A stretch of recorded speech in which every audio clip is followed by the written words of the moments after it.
there's a culture of safety issue here too, because you're focusing on 6 different conditions or 6 different adverse events. You can't do that without a culture of safety. I mean, you can't do that as like, oh, we're going to focus on one thing at a time. You unfortunately cannot do that in a healthcare system. Yeah.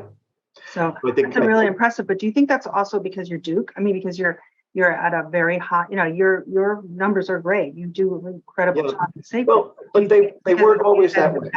They weren't always that way. So yes, Duke is a great place, but at a place like Duke, back in 2017, I think it was, when we slipped from a Leapfrog A to a Leapfrog B, there was a lot of attention that was focused inside the organization on what accounted for that. And so there is the sense that we are publicly responsible for our performance as kind of a major academic medical center, that we are that last hope for those really complicated people. And if that's where the harm's occurring, we just got to get better at that. We can't just say, oh, they're too sick.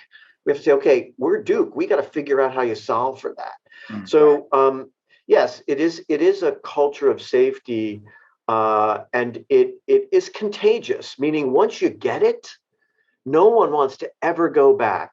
So part of what we're going to have a chance to talk about in September, Leah, is how do we continue to nurture that culture in our organizations?